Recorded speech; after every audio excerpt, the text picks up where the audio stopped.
Sean, Mikey, hi. Just want to say we're from a film and TV podcast called Pulp Kitchen. Cool. And we absolutely love this film. Caught it a couple of weeks ago. It's one of our favourite films we've seen this year. Oh, very cool. The first thing I wanted to ask you is that I couldn't help but notice this film opens with a very specific house-infused remix of Greatest Day by Take That. Yeah. What was the decision around that specific needle drop to open the film? Okay, so, that song was huge everywhere in the world except the US. So I actually didn't know that song. I knew Take That from their 90s hits, but I was just simply looking for a song that was right on the nose. And I remember saying to my wife and producer Samantha Kwan when we were driving around, isn't there just a song called Greatest Day? There has to be a song called Greatest Day. And she goes, yeah, there is. It's Take That. She played it. We were humming it right after the first listen. It's such an earworm. And we knew it was perfect right there and then. I got home, threw it on the opening credits, and it was like serendipity. It was as if it was written for the movie because it was hitting all the beats with our opening titles and when it landed on her, and it was meant to be. And I love this song. I love it. And I hope it becomes number one in the US. We were like activated. Let's talk about Annie. And I'm keen to call her Annie, not ANORA, as she prefers in the film. Right. What a character.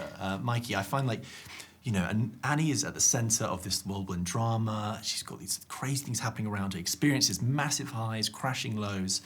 And I just love to know from a performer's perspective, what is it like playing a role like that? And also, is it hard to leave a role like that behind once filming is done? I'll answer the second part first. Sure. It was easy to leave behind, but I did find myself feeling very naked without the long acrylic nails because I had worn them for so long. And so I got another pair of nails afterwards, and then I was like, it's too much for me, I think.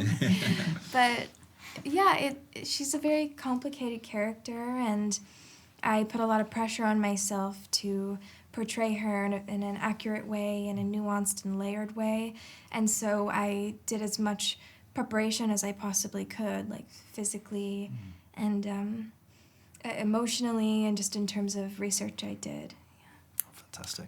And then I wanted to ask you about your work with Drew Daniels. I really enjoyed the way this area of New York, Brighton Beach, was captured, and I thought it was a really interesting, anamorphic presentation, especially at night in the chaotic second half of the film.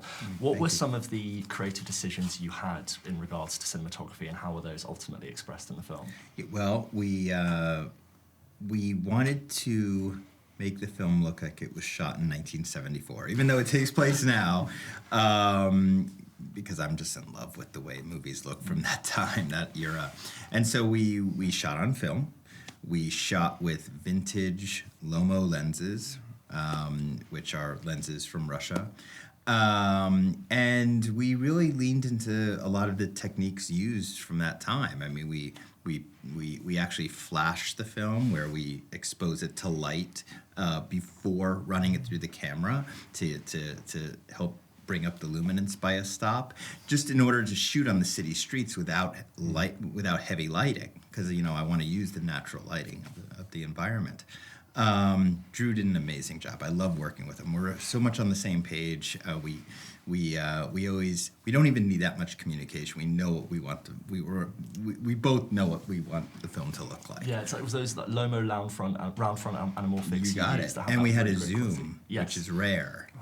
So is it like a 24 to 200 or something? I think so. Yeah, great. Yeah. Fantastic. Please tell me the making of scenes on the DVD will be called From Russia with Lomo. Surely I would think that would be a nice little... you can have that one for free. I should call it. That's funny. I'm going to call it that. If I can do a featurette just on Drew and the cinematography, I'm going to call it that. Thank you. Sure, also, I couldn't help but notice you direct, you write, you produce, and you edit this film entirely. That is, as someone who doesn't make films, that seems like a lot of hats to wear. What is it you found to be the specific benefit of being across all of those roles on this film? And Mikey as well, from a performance point of view, what was the benefit of having Sean be across all of those roles from your perspective? He also casts himself, too. Add that on as well. Yeah. Maybe I'm a control freak. I don't know. No, but I know that the writing, directing, and editing is all one for me. They're all just as important, and I think they all three of them add up to what my directing craft is. So there's that. I can't just not edit one of my movies. I'm sure that if I was a director for hire and I was hired by a studio to direct, I would be fired the second day. They would look at my coverage and they're like, we can't edit this. I'm the only one who can edit this stuff, okay? So that's one. And then producing, it's just that, I have a very specific way of making these films.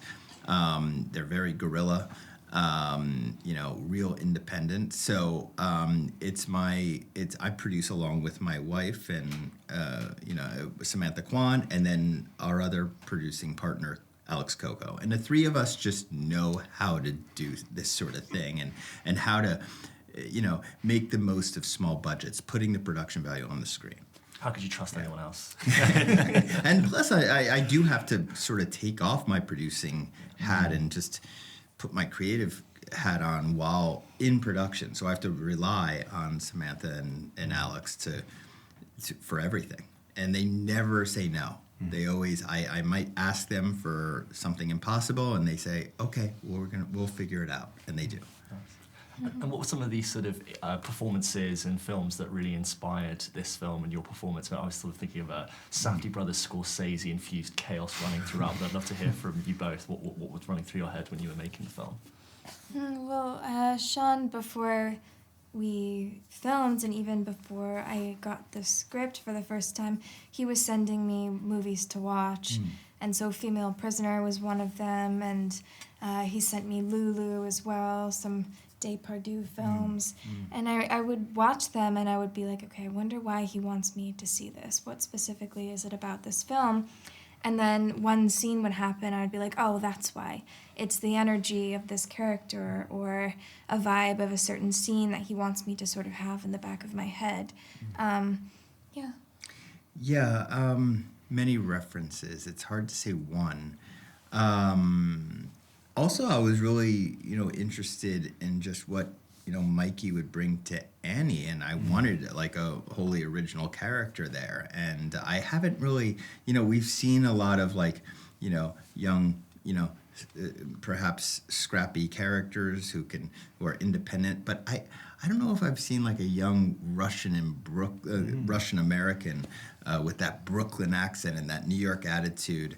I haven't seen that in a while, and so I think I wanted to present sort of an original character. My next question is about how you have something in common with, we noticed you have something in common with Quentin Tarantino and I think it was Christopher Nolan, in that you have a signature font now with your films. We noticed that with ANORA and with Red Rocket, I think it's in Florida Project too, this particular font style. Yeah, it started with Tangerine. What's the history of that font? I just fell in love with that Aquafina script, I think it's called, that, and it just seems to, it's very, it kind of in a way contradicts the subject matter in a way. And also, you mentioned those two filmmakers, but I was actually thinking John Carpenter and Woody Allen. Yeah. So does someone tap you on the shoulder and just goes, "Hey, you got to have a font. You got to choose a font." It was me. I I was the one. I just really liked the way it worked in Tangerine and brought it to Florida Project and said, "It's mine from now on." No expense spared on the neon one. That question was for all the graphic designers out there.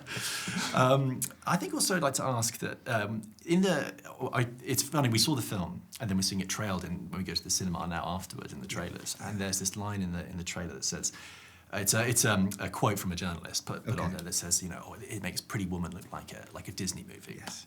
And I thought that was really interesting. It got us thinking about the way that sex workers are depicted in cinema. And it seems that so far they've been kind of disposable or one-dimensional or secondary. I'd love to know from both of you to speak to Annie as a character, as a sex worker, and like, what do you feel like this film does to present that a sex worker in a completely different way? Well, it's been my goal with the last few films five films to really present sex workers in hopefully a different way than Hollywood has been presenting them. Now, it's not like I'm the first. I mean, actually, to tell you the truth, Fellini's Nights of Cabiria, I think, is an early example of a real empathetic look at sex work. And so it has been happening over the years. It's just that I haven't seen a lot of it lately, and I think that that's why I've been, these films are sort of a reaction to that. Yeah. What do you think? Yeah, well, she's a sex worker, but that's just what she does for a living. It's not what completely defines her as a person. She has so many different things. Yeah, and I was really dedicated to wanting to portray that as accurately as I possibly could, but also really develop the other parts of who she is as a person. And you sort of immediately are shown that other side of sex workers you don't see, where it's just the next morning and her flatmate's like, have we got milk? It's like, well, I don't have milk. And you've never really seen that morning after or the regular life when the sun's up. And I thought that just immediately showed what kind of film it is. Thank you. That's actually one of my first interactions with a sex worker when I was researching Starlet, which was my first of the 5 films that covered this subject matter. I remember she just was kind of upset, and she was telling her friend that she forgot to take her laundry out of the washer and put it in the dryer, and it was all going to be sour when she got home. And I was like, that's such an everyday thing. Everybody goes through that sort of thing, and it was. I think that's what sparked it. That was, and where I wanted to sort of explore that, just explore the universal, everyday lifestyle, I guess you could say, and apply it to perhaps a character that people think they can identify with. I'm also interested in that this film, it's like a dark fairy tale at the heart of it. It's like this kind of alternative Cinderella story, and it kind of got me thinking, like the Florida Project, where it's that kind of fairy tale adjacent thing, like Disneyland is right there, but it's separated. And in the same way in this, it's like it's almost dream come true, but obviously not quite. Are you very, very consciously drawing on like fairy tale tropes in the back of your head, or is it just something that kind of came to you as you were writing it and putting it together? I think in this case, we were very aware. I mean, in my previous films, maybe not so much so, but this one, because it is her fairy tale dream come true for the first hour of the film. She even references Cinderella in the movie. I was leaning into it. And so hopefully that first hour plays as, a classic romantic comedy with fairy tale tropes. You could actually leave the theater after that helicopter shot that pulls out from the mansion, because she's living happily ever after at that moment. And we even have a Take That song that takes us out, right? But then I, of course, have the audience sitting in the reality of it for the next 90 minutes. So, yes, very aware of it. And for so many people, that ultimate fairy tale is a lot of people's idea of what extreme wealth is. And in this case, from like an oligarch's perspective, like this idea of the ultra wealthy intersecting with normal people and those inherently always being held at a distance, and they mix like oil and water. Is that something you really wanted to explore in this as well? Yes, because I think I was looking at like sort of the new version of the American dream, what the American dream is now. And it's kind of morphed. It's changed from what we used to think of it as in the 50s, just having a nuclear family and having perhaps hopefully a home and sending your kids to college. Now it's about wealth and material items and just affluence in general. So I was very aware that this was